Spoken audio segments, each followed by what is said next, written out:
In order to understand where the ending ώντας comes from, instead of simply learning it as it is, we are going to take a look at its history and how it's formed in other languages. Because we were going to do that at some point, in case you thought you could get away without any etymology or language comparison.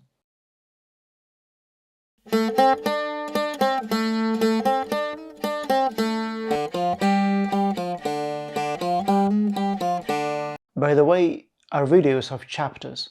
You can see the timestamps in the description, so you can skip the introduction with Sisyphus going up the hill. Will you, though?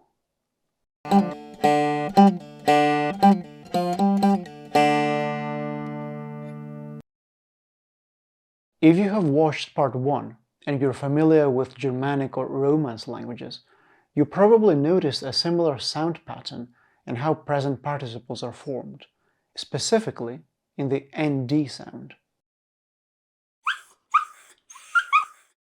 Okay, French, the nt as well. This is because the Greek, Latin, and Germanic endings share the same ancestor.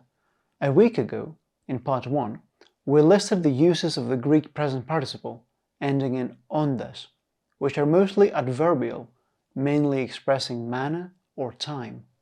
Now, in the Germanic branch, words ending in ende or ande have an additional use, since they can also be adjectives. Okay, French, you too.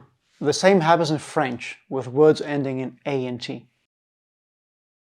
Therefore, these words can be equivalent to Greek γαυγίζοντας, but they can also mean one who barks or one who is barking. In languages like Italian or Spanish, the two meanings are expressed by different types of words that share the same origin. The Latin ending ans gave rise to the adjectival form, meaning one who barks, as in a barking dog, and its cousin, the ending undus, gave rise to the adverbial form, which means while barking or by barking. Different languages use different terms for the two categories. For the purposes of this video, I will be referring to words in the first column as adjectival forms, because they describe nouns, and to words in the second column as adverbial forms, because they express manner or time. In part 1, we saw that the Greek present participle cannot express an adjectival meaning, as in a barking dog or a talking parrot, and uses a different structure instead, that translates to a dog that barks, or a parrot that talks, or whatever my weird example was. Yeah, whatever. But is there a way to say one who barks in one word? Yes. Yes, but nearly not anymore. In older forms of Greek, these endings express both adjectival and adverbial meanings, just like in French, German, Dutch, or Swedish. The way you would decline these in ancient Greek is this. Or actually, let's use the ancient verb that meant to bark. Let's try again. The way you would decline these in ancient Greek is this. Or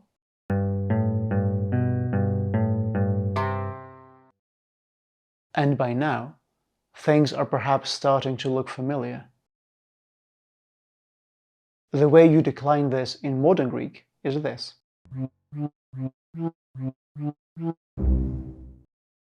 At some point during the early Byzantine period,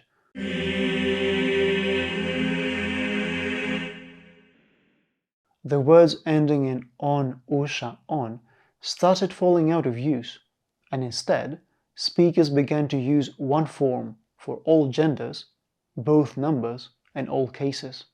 And to be honest, you cannot really blame them. I mean, look at this. What's this? What's this? As we said, till then, these forms used to mean both one who barks, as in a barking dog, and while barking or by barking, as in he came out barking.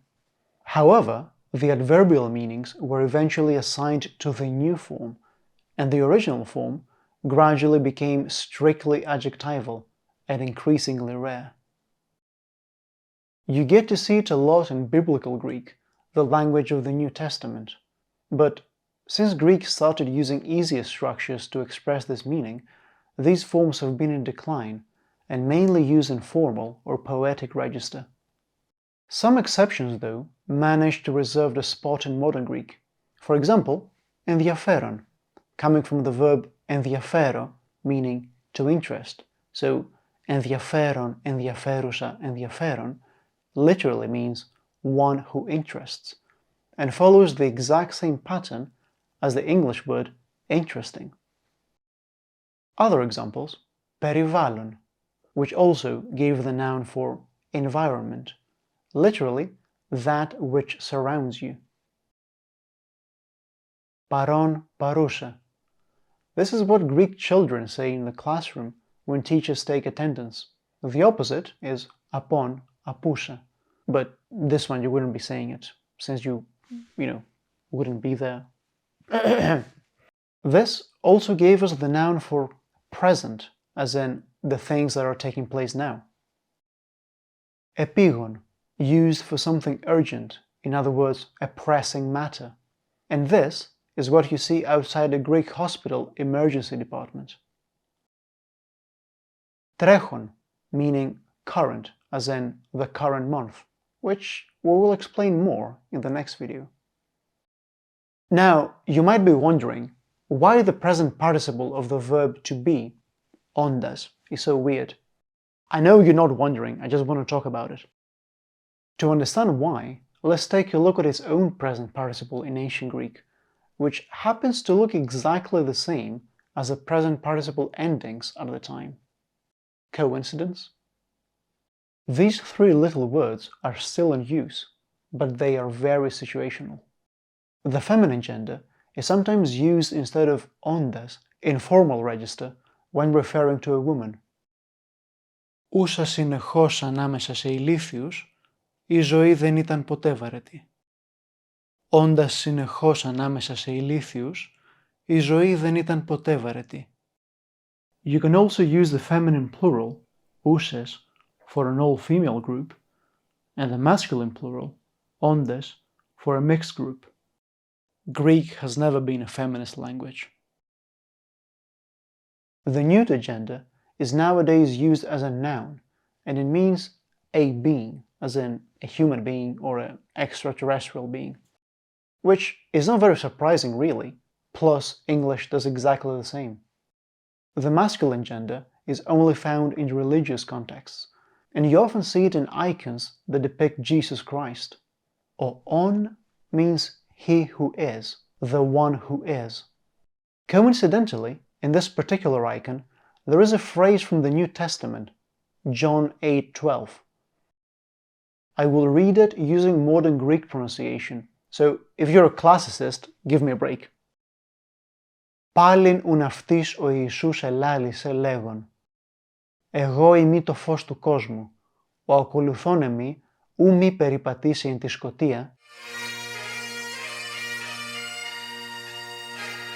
not this σκοτία, αλέξει το φως της ζωής.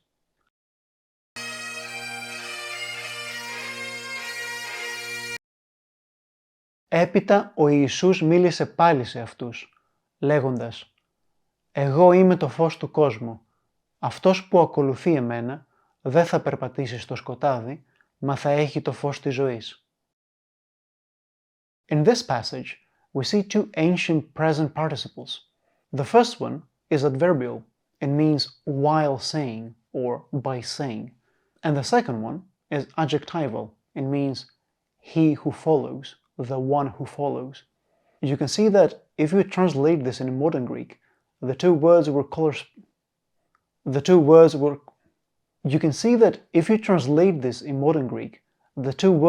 correspond to different structures as we express.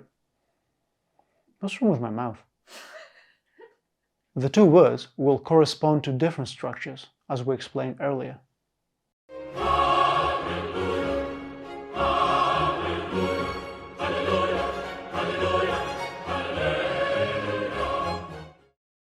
Other languages have clear distinction between the two meanings as well, but can express both in one word.